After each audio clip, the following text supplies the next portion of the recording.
हे friends, स्वागत है आप सभी का movie stock movie explain channel पे, जिस पर आज मैं रिकैप करने वाली हूँ द रिंग्स ऑफ पावर के एपिसोड 2 को। तो चलिए अब आपका टाइम बिल्कुल भी ना वेस्ट करते हुए शुरू करते हैं इस वीडियो को, वो भी स्पॉइलर वार्निंग के साथ। लेकिन उससे पहले मेरी एक छोटी सी रिक्वेस्ट, वीडियो को लाइक, शेयर और चैनल को सब्सक्राइब करने की।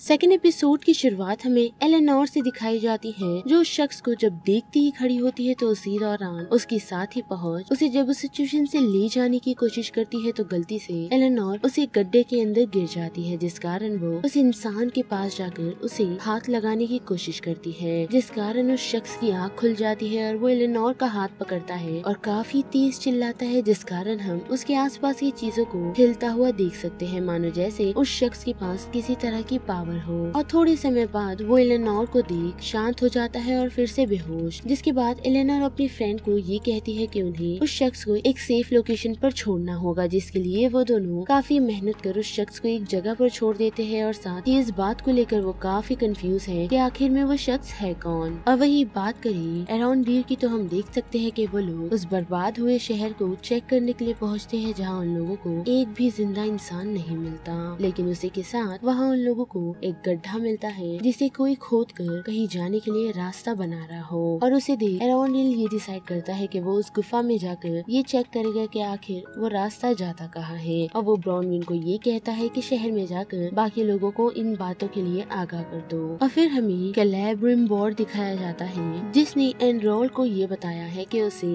एक ऐसी जगह बनानी है जिसमें वो एक काफी बड़ी भट्टी बनाना चाहता है, जिसके अंदर वो लोग इस मिडिल अर्थ के लिए कुछ ऐसी चीजें बनाना चाहता है जिससे मिडिल अर्थ की किस्मत बदल सकती है। लेकिन उसे ये काम स्प्रिंग से पहले करना है, जो कि नामुमकिन है, जिस कारण एलेनोर का दिमाग चलता है और वो ये डिसाइड करता है कि वो इस काम में कुछ रॉस को शामिल करेगा, क्योंकि किंग का बेटा ड्यूरिन उसका काफी अच्छा दोस्त है। लेकिन उनकी रियासतों पर पहुँचने पर उन लोगों को वहाँ एंट्री नहीं दी जाती, जिस कारण एलरॉड उन लोगों को शक्ति परीक्षण के लिए चैलेंज करता है, जो वो लोग एक्सेप्ट भी कर लेते हैं। और एलरॉड को उन लोगों की रियासतों में एंट्री दी जाती है, जहाँ जाकर उसका सामना उसी के दोस्त ड्यूरिन से होता है। और उसने ये शर्त रखी है कि अगर एनरॉड उससे हार गया तो उसे कभी भी उनकी रियासतों में वापस एंट्री नहीं दी जाएगी, यानी कि उसे उस जगह से बैनिश कर दिया जाएगा। और वो बात सुनने के बावजूद भी एलरॉड वो चैलेंज एक्सेप्ट तो करता है, लेकिन हम देख सकते हैं कि वो ड्यूरिन के सामने टिक नहीं पाता। जिसके बाद जब ड्यूरिन उसे यहाँ से निकाल रहा होता है तो उसी दौरान हमें पता चलता है कि ड्यूरिन एलरॉड से इसलिए नाराज था क्योंकि उसने 20 साल से उससे मिलने की कोशिश नहीं की, जिन 20 सालों में ड्यूरिन की शादी हो चुकी है और साथ ही उसके 2 बच्चे भी हैं। और इसी कारण से वो इतना नाराज है अपने दोस्त एलरॉड से।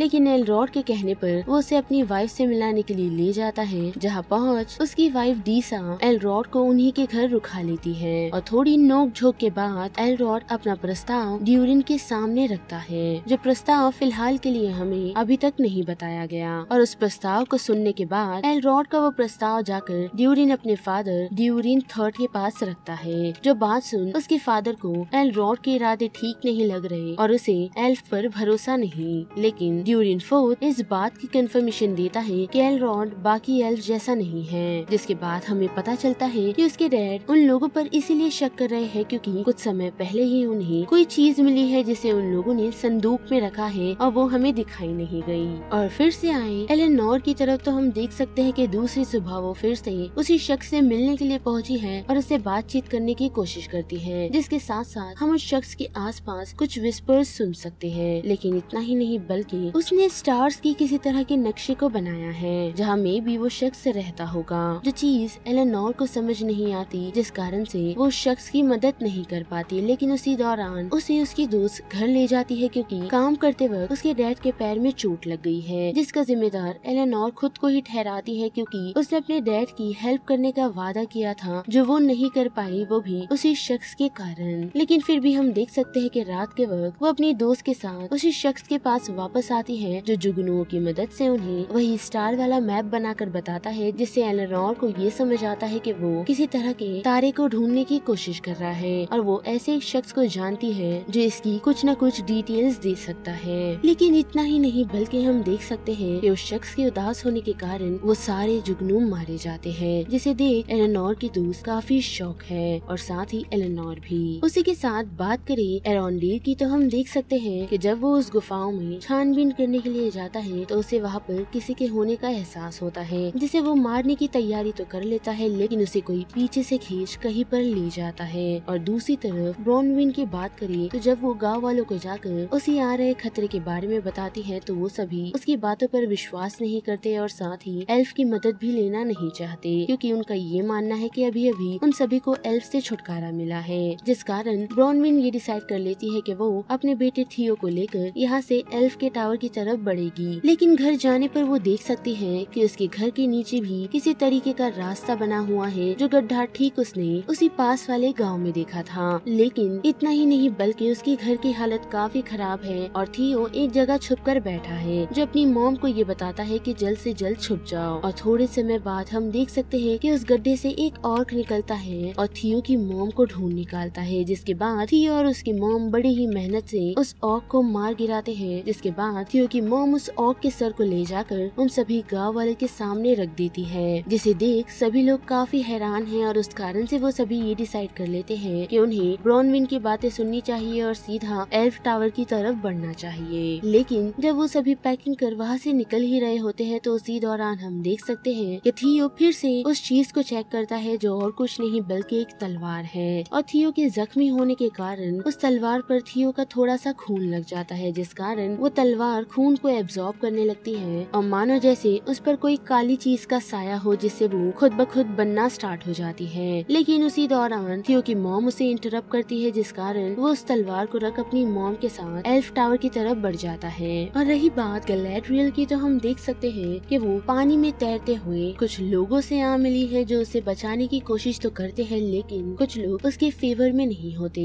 पर फिर भी उस टूटी हुई बोट पर चढ़ी हुई एक लेडी उसे उनकी उस टूटी हुई नाव पर चढ़ाने का डिसाइड करती है और चढ़ने के बाद उसे पता चलता है कि उनकी शिप डिस्ट्रॉय हो गई है और वो लोग काफी हफ्तों से ऐसे ही समुद्र में भटक रहे हैं, वो भी एक वाटर बीस्ट क्रिएचर से बचते हुए, जिसने उन लोगों की शिप को डिस्ट्रॉय कर दिया। लेकिन जैसे ही उन सभी को ये पता चलता है कि गैलेड्रियल एक एल्फ है तो वो सभी उसका साथ देने से मना कर देते हैं। साथ ही वो लोग गैलेड्रियल को उनकी उस शिप से धक्का भी दे देते हैं, क्योंकि वो लोग उनकी तरफ बढ़ते हुए उस सी बीस्ट को देख लेते हैं और उनका ये मानना है कि उस बीस्ट को और किसी ने नहीं बल्कि गैलेड्रियल ने ही उन लोगों की तरफ गाइड किया है। और हम देखते हैं कि गैलेड्रियल को उन लोगों ने पानी में फेंक तो दिया है, लेकिन वो सी मॉन्स्टर उनकी उस टूटी हुई बोट को ही डिस्ट्रॉय कर देता है, जिस कारण वहाँ हर किसी की मौत हो जाती है। लेकिन उस सिचुएशन से एक शख्स सरवाइव कर गया है, जो गैलेड्रियल को तैरता हुआ देख उसे वुड के उस टुकड़े पर आने की इजाजत दे देता है, जिसके बाद वो उसे ये बताता है कि किस तरह उन लोगों को उनके घर को छोड़ने पर मजबूर किया गया, जो कि एल्फ्स नहीं थे बल्कि ऑर्क्स थे। जो बात सुन गैलेड्रियल के कान खड़े हो जाते हैं और वो उसे और डिटेल निकालने की कोशिश करती है, लेकिन वो शख्स उसे यही कहता है कि इससे तुम्हारा कोई लेना देना नहीं, जिस कारण गैलेड्रियल भड़कती हुई यही कहती है कि वो काफी सालों से उन लोगों को ढूंढने की कोशिश कर रही है, ताकि वो अपने सारे मरे हुए लोगों का बदला उनसे ले सके। तो बेहतर होगा कि अगर वो उसे वो जगह बताए और साथ ही ये भी कि उनकी सेना कितनी ताकतवर है, तो उसकी काफी मेहरबानी होगी, क्योंकि गैलेड्रियल उसे ये वादा करती है कि वो उसे उसका घर वापस दिलाने में हेल्प करेगी। साथ ही हम उस शख्स के गले में कुछ बंधा हुआ भी देख सकते हैं। लेकिन उस समुद्र में तूफान आ जाता है, जिस कारण एक बिजली के झटके से